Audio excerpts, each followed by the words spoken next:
2026 നിയമസഭാ തെരഞ്ഞെടുപ്പിൽ UDF അംഗത്തട്ടിലിറക്കിയിരിക്കുന്നത് 11 വനിതാ സ്ഥാനാർത്ഥികളെയാണ്. ഇവരിൽ ഭൂരിപക്ഷം പേരും ഇപ്പോൾ തന്നെ വിജയം ഉറപ്പിച്ചു എന്നതും യാഥാർത്ഥ്യമാണ്.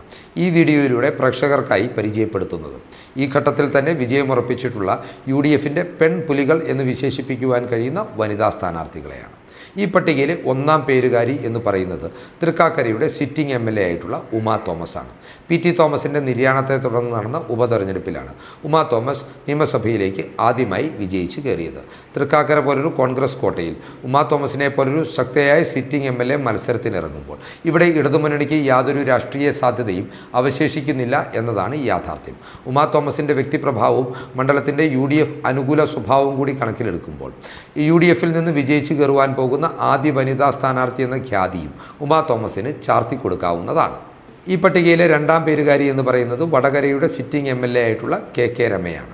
2021 ചരിത്ര ഭൂരിപക്ഷം നേടിക്കൊണ്ട് കേരള ചരിത്രത്തിൽ ആദ്യമായി തുടർ വിജയം നേടിയപ്പോഴും അല്ലെങ്കിൽ തുടർ ഭരണം നേടിയപ്പോഴും പിണറായി വിജയൻ്റെ മുഖത്തിനേറ്റ പ്രഹരമായിരുന്നു വടകരയിൽ നിന്നുള്ള KK രമയുടെ വിജയം. KK രമ TP ചന്ദ്രശേഖരൻ എന്ന രക്തസാക്ഷിയുടെ ധീരയായിട്ടുള്ള വിധവയാണ്. കഴിഞ്ഞ കാലങ്ങളിൽ കേരള നിയമസഭയ്ക്കുള്ളിലും പുറത്തും പിണറായി വിജയനെതിരെ ഏറ്റവും ശക്തമായ നിലപാടുകളുമായി ജനങ്ങളുടെ ഹൃദയത്തെ തൊട്ടറിഞ്ഞ് പ്രതികരിച്ചിട്ടുള്ള വനിതാ MLA കൂടിയാണ്.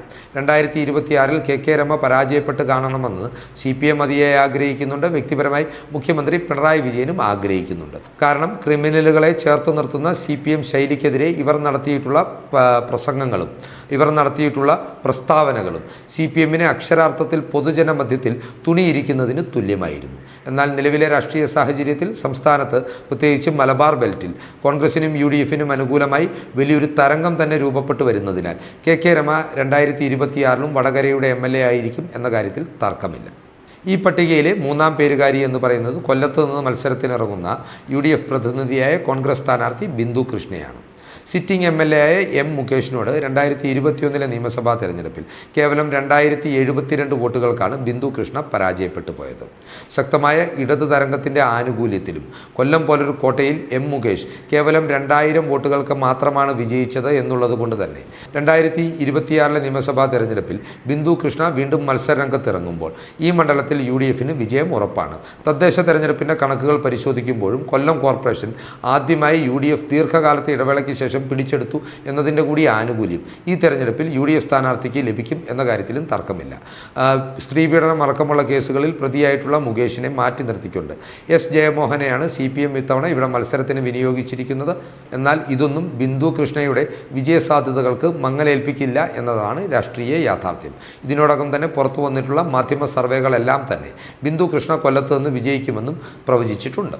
ഈ പട്ടികയിലെ നാലാം പേരുകാരി എന്ന് പറയുന്നത് കൊല്ലം ജില്ലയിൽ നിന്ന് തന്നെയുള്ള UDFിൻ്റെ മറ്റൊരു വനിതാ സ്ഥാനാർത്ഥിയാണ്. കൊട്ടാരക്കര സീറ്റിൽ നിന്ന് മത്സരത്തിനിറങ്ങുന്ന ഐഷ പോറ്റിയാണ് ഈ സ്ഥാനാർത്ഥി. നമുക്കറിയാം R ബാലകൃഷ്ണപിള്ള എന്ന ഉഗ്രപ്രതാപിയായിരുന്ന കൊട്ടാരക്കരയുടെ രാജാവ് എന്ന് പോലും വിശേഷിപ്പിച്ചിരുന്ന നേതാവിനെ 2006 ഒരു പുതുമുഖ സ്ഥാനാർത്ഥിയായി കടന്നു വന്നുകൊണ്ട് തറ പറ്റിച്ചിട്ടാണ് ഐഷ പോറ്റി കൊട്ടാരക്കര നിയോജക മണ്ഡലത്തെ LDF പക്ഷത്തേക്ക് എത്തിക്കുന്നത്. തുടർന്ന് 2011 2016 തൻ്റെ വിജയത്തിളക്കവും ഭൂരിപക്ഷവും വർദ്ധിപ്പിക്കുവാനും ഐഷ പോറ്റിക്ക് സാധിച്ചു. 40,000-ലധികം വോട്ടുകളുടെ ഭൂരിപക്ഷത്തിലാണ് ഐഷ പോറ്റി കൊട്ടാരക്കരയിൽ നിന്ന് 2016 വിജയിച്ചു കയറിയതും MLA ആയതും. എന്നാൽ 2021 ഇവരെ മാറ്റി നിർത്തി പകരക്കാരനായി പിണറായി വിജയൻ്റെ വിശ്വസ്തനായിട്ടുള്ള KN ബാലഗോപാലിനെ മണ്ഡലത്തിൽ CPM സ്ഥാനാർത്ഥിയാക്കുകയായിരുന്നു. ശക്തമായ ഇടതു തരംഗത്തിനിടയിലും ഭൂരിപക്ഷം 4-1 കുറഞ്ഞുകൊണ്ട് കേവലം 10,000-ൽ പരം വോട്ടുകളുടെ ഭൂരിപക്ഷത്തിലാണ് അന്ന് ബാലഗോപാൽ കഷ്ടിച്ച് രക്ഷപ്പെട്ട് നിയമസഭയിലെത്തിയത്. പിന്നീട് ഇങ്ങോട്ടുള്ള 5 വർഷക്കാലവും ഐഷ പോറ്റിക്ക് CPMൽ നിന്ന് കടുത്ത അവഗണനയും അവഹേളനവുമാണ് നേരിടേണ്ടി വന്നത്. ഇതുകൊണ്ട് തന്നെയാണ് പാർട്ടി ബന്ധം ഉപേക്ഷിച്ചുകൊണ്ട് അവർ കോൺഗ്രസിൽ അംഗത്വം എടുത്ത് UDFിൻ്റെ സ്ഥാനാർത്ഥിയായി ഇപ്പോൾ മത്സരരംഗത്തിറങ്ങിയിരിക്കുന്നത്. ചാനൽ സർവേകളിൽ ഇപ്പോഴും കൊട്ടാരക്കരയിൽ ഐഷ പോറ്റിക്ക് മേൽ KN ബാലഗോപാലിന് ആധിപത്യം പ്രവചിക്കുന്നുണ്ട് എങ്കിൽ കൂടിയും രാഷ്ട്രീയമായിട്ടുള്ള ഗ്രൗണ്ട് റിയാലിറ്റി അതല്ല എന്നത് വ്യക്തമാണ്. ഐഷ പോറ്റി 2026 നിയമസഭാ തെരഞ്ഞെടുപ്പിൽ KN ബാലഗോപാൽ എന്ന സംസ്ഥാന ധനകാര്യമന്ത്രിയെ പരാജയപ്പെടുത്തിക്കൊണ്ട് നിയമസഭയിൽ എത്തുമെന്ന കാര്യത്തിൽ ഞങ്ങളുടെ വിലയിരുത്തൽ നടത്തുന്ന വിദഗ്ധർക്ക് യാതൊരു സംശയവുമില്ല. 2026 നിയമസഭാ തെരഞ്ഞെടുപ്പിൽ UDF ഇടതുമുന്നണിയിൽ നിന്ന് പിടിച്ചെടുക്കുമെന്ന് ഉറപ്പുള്ള തിരുവനന്തപുരം ജില്ലയിലെ ഒരു സീറ്റാണ് ചിറയിൻകീഴ് എന്ന് പറയുന്നത്. 2011 മുതൽ തുടർച്ചയായ 3 വട്ടം CPIയുടെ പ്രതിനിധിയായിട്ടുള്ള V ശശിയാണ് ഇവിടെ നിന്ന് മത്സരിച്ച് നിയമസഭയിൽ എത്തിയത്. ഇത്തവണ 3ാം ടേം പൂർത്തിയാക്കിയ ശശിയെ മാറ്റി നിർത്തിക്കൊണ്ട് മനോജ് B ഇടവന എന്ന സ്ഥാനാർത്ഥിയാണ് CPI ഇവിടെ അവതരിപ്പിച്ചിരിക്കുന്നത്.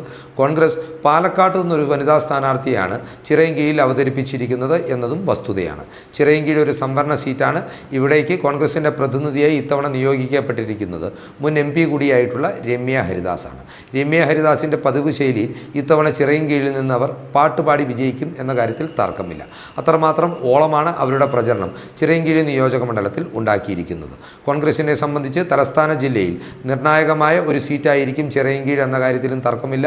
രമ്യ ഹരിദാസ് എന്ന സ്ഥാനാർത്ഥിക്ക് സ്ത്രീകളെയും യുവാക്കളെയും വ്യാപകമായി തൻ്റെ പക്ഷത്തേക്ക് ആകർഷിക്കുവാൻ സാധിക്കുന്നുണ്ട്. അതുപോലെ UDFന് അനുകൂലമായി നിലനിൽക്കുന്ന ഒരു തരംഗവും CPIയുടെ ദുർബലമായ സംഘടനാ സംവിധാനവും പുതുമുഖ സ്ഥാനാർത്ഥിയും LDFൻ്റെ വിജയപ്രതീക്ഷകൾക്ക് കനത്ത മങ്ങലേൽപ്പിക്കുന്ന ഘടകങ്ങളുമാണ്.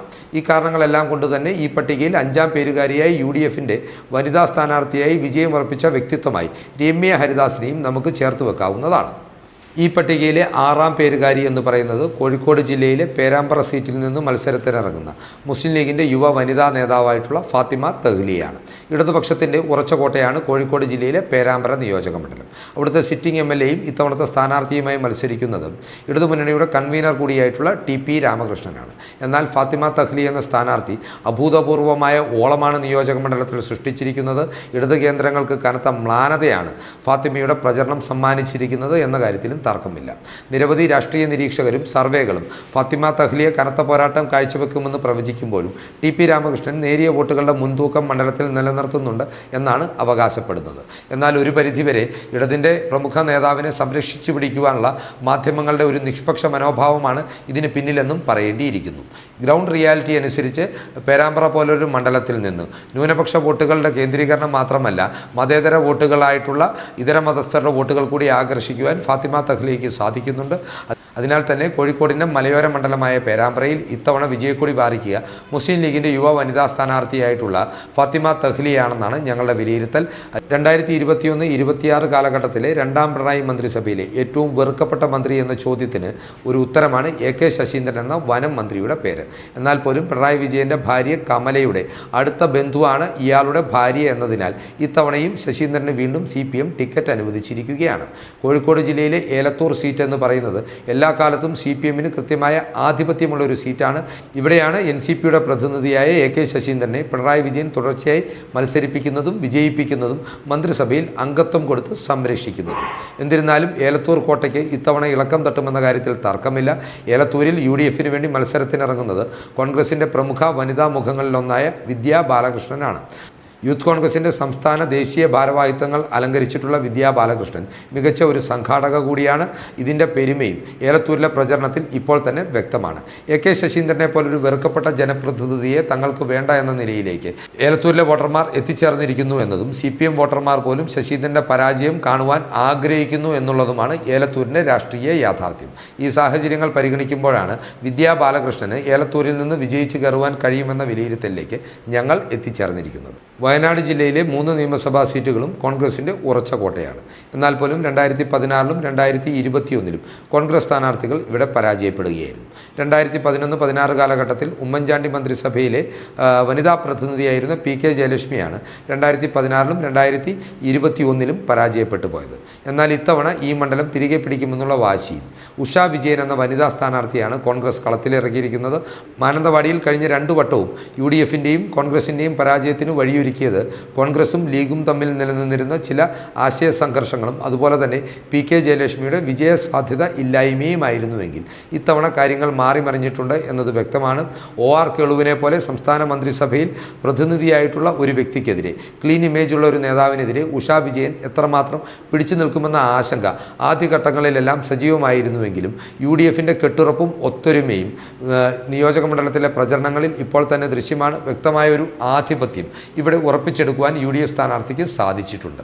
അതിനാൽ തന്നെ വരാനിരിക്കുന്ന നിയമസഭാ തെരഞ്ഞെടുപ്പിൽ വിജയം ഉറപ്പാക്കിയിട്ടുള്ള UDF വനിതാ സ്ഥാനാർത്ഥികളുടെ പട്ടികയിൽ 8ാം പേരുകാരിയെ ഉഷ വിജയനെ കൂടി ചേർത്ത് വെക്കുകയാണ്. ഇത്തരത്തിൽ 11 പേർ മത്സരത്തിനിറങ്ങുമ്പോൾ 8 പേരും വിജയം ഉറപ്പിച്ചു എന്നത് UDFനെ സംബന്ധിച്ചിടത്തോളം അഭിമാനകരമായ ഒരു നേട്ടമാണ്. ഈ ചിന്തകൾ പ്രേക്ഷകർക്കായി പങ്കുവെച്ചുകൊണ്ട് ഈ വീഡിയോ ഇവിടെ അവസാനിപ്പിക്കുകയാണ്. കൂടുതൽ രാഷ്ട്രീയ വാർത്തകൾക്കും വിശകലനങ്ങൾക്കുമായി ഞങ്ങളുടെ ചാനൽ സബ്സ്ക്രൈബ് ചെയ്യുക. നന്ദി.